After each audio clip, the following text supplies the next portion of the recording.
First time home made chicken pizza ಮಾಡಿದ್ದೀನಿ. ಯಾವ ಥರ ಬರುತ್ತೋ ಅಂದ್ಕೊಂಡು ತುಂಬಾ ಚೆನ್ನಾಗಿ ಬಂದಿತ್ತು. ತುಂಬ ದಿವಸದಿಂದ ಅನಿಸ್ತಾ ಇತ್ತು ತಿನ್ಬೇಕಂತ. ಆಚೆ ತಿಂದರೆ ಅನ್ಹೆಲ್ದಿ ಅಂತ ಹೇಳ್ಬಿಟ್ಟು ಮನೇಲೇ ಮಾಡಿದ್ದೀನಿ. ಮೈದಾ ಯೂಸ್ ಮಾಡಿದ್ರೆ ಗೋಧಿ ಹಿಟ್ಟು ಯೂಸ್ ಮಾಡಿದೆ.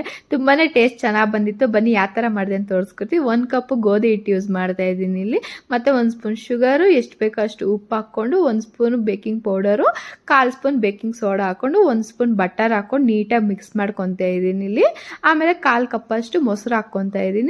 ಚೆನ್ನಾಗಿ ಮಿಕ್ಸ್ ಮಾಡ್ಕೊಂಡು ಎಷ್ಟು ಬೇಕೋ ಅಷ್ಟು ವಾಟರ್ ಹಾಕ್ಕೊಂಡು ನೀಟಾಗಿ ಹಿಟ್ಟನ್ನ ಮಿಕ್ಸ್ ಮಾಡ್ಕೊಬೇಕು. ಈ ಥರ ಮಿಕ್ಸ್ ಮಾಡ್ಕೊಂಡು ಆದಮೇಲೆ 10 ನಿಮಿಷ ರೆಸ್ಟಿಗೆ ಕೊಟ್ಬಿಟ್ರೆ ಈ ಥರ ನೋಡಿ ಈ ಥರ ಬರುತ್ತೆ ಏರ್ ಬಬಲ್ಸು. ಈ ಥರ ಬಂದರೆ ಪಿಜ್ಜಾ ತುಂಬ ಚೆನ್ನಾಗಿ ಬರುತ್ತೆ ಅಂತ ಹೇಳ್ಬಿಟ್ಟು ಇದನ್ನು ಚೆನ್ನಾಗಿ ಕಲಿಸ್ಕೊಬೇಕು. ನೋಡಿ ಈ ಥರ ಕಲಿಸ್ಕೊಳ್ಳಿ, ಆವಾಗ ನೀಟಾಗಿ ಪಿಜ್ಜಾ ಬರುತ್ತೆ. ಇದರಲ್ಲಿ 2 ಪಿಜ್ಜಾ ಮಾಡ್ಬೋದು.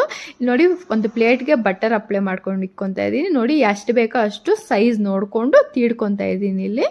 ನಮಗೆ ಸ್ವಲ್ಪ ತಿನ್ನಾಗೆ ಇರಬೇಕು, ದಪ್ಪ ಇರಬಾರ್ದು, ಬೈಯಲ್ಲ. ಆಮೇಲೆ ನೋಡಿ ಈ ಥರ ಮಾಡಿಕೊಂಡು ಒಂದು ಪ್ಲೇಟ್ಗೆ ನೀಟಾಗಿ ಸೆಟ್ ಮಾಡ್ಕೊತಾ ಇದ್ದೀನಿ. ಇದೆಲ್ಲ ಸೆಟ್ ಮಾಡ್ಕೊಂಡು ಅವಾಗೇನೆ ನೀವು 10 ನಿಮಿಷ ಫ್ರೀ ಹಿಟ್ಟಿಗೆ ಬಾಣಲಿ ಇಟ್ಟು ಪಾತ್ರೆ ಇಟ್ಕೊಂಬಿಡಿ. ನೋಡಿ ಫಸ್ಟೇ ಸಾಸ್ ಹಾಕೋಕ್ಕೆ ಮುಂಚೆನೇ ಇದನ್ನೆಲ್ಲ ಮಾಡಬೇಕಾಯ್ತು. Holes sauce ಹಾಕ್ಬಿಟ್ಟೆ. ಈ ಸಾಸ್ ಕೂಡ ನಾನು ಹೋಮ್ ಮೇಡೇ ಮಾಡಿದ್ದು ಮನೆಯಲ್ಲಿ. ಅದು ನೆಕ್ಸ್ಟ್ ವೀಡಿಯೋಲಿ ಅಪ್ಲೋಡ್ ಮಾಡ್ತೀನಿ ನಾನು ಯಾವ ಥರ ಮಾಡಿದೆ ಅಂತ. ಪಿಜ್ಜಾ ಸಾಸು ಮತ್ತು ಇಲ್ಲಿ ಆನಿಯನ್ಸ್ ಹಾಕ್ಕೊತಾ ಇದ್ದೀನಿ ಮತ್ತು ಚೀಸ್ ಹಾಕ್ಕೊತಾ ಇದ್ದೀನಿ. ಇಲ್ಲಿ ಮೊಸರಿಲ್ಲ ಚೀಸ್ ಕೂಡ ಆ್ಯಡ್ ಮಾಡ್ಕೊಬೋದು. ಇಲ್ಲಿ ನಾರ್ಮಲ್ ಚೀಸ್ ಹಾಕ್ಕೊಂಡು ಚಿಕನ್ ಮನೆಯಲ್ಲೇ ಫ್ರೈ ಮಾಡಿದ್ದೆ ನಾನು, ಬೋನ್ಲೆಸ್ ಪೀಸಸ್ ಎತ್ಕೊಂಡು ಅದನ್ನು ಹಾಕ್ಕೊಂಡು ಮತ್ತೆ ಎಷ್ಟು ಬೇಕೋ ಅಷ್ಟು ಚೀಸ್ ಹಾಕ್ಕೊತಾ ಇದ್ದೀನಿ. ಒರಿಗಾನು ಕೂಡ ಮೇಲೆ ಹಾಕ್ಕೊಂಡು ಮತ್ತು ಚಿಲ್ಲಿ ಪ್ಲೇಟ್ಸ್ ಕೂಡ ಹಾಕ್ಕೊತಾ ಇದ್ದೀನಿ. ಫ್ರೀ ಹಿಟ್ ಮಾಡಿ ಇಟ್ಕೊಂಡಿರ್ತೀವಲ್ವ ಅದರಲ್ಲಿ ಇಟ್ಕೊಬೇಕು. ನೋಡಿ ಈ ಥರ ರೆಡಿ ಆಗಿದೆ. ನೋಡೋಕೆ ಕಲರ್ಫುಲ್ ಆಗಿದೆಯಲ್ವ. ಈ ಥರ ಪ್ಲೇಸ್ ಮಾಡಿಕೊಂಡು ಒಂದು 25 ನಿಮಿಷ ಬೇಕ್ ಮಾಡ್ಕೊಬೇಕು.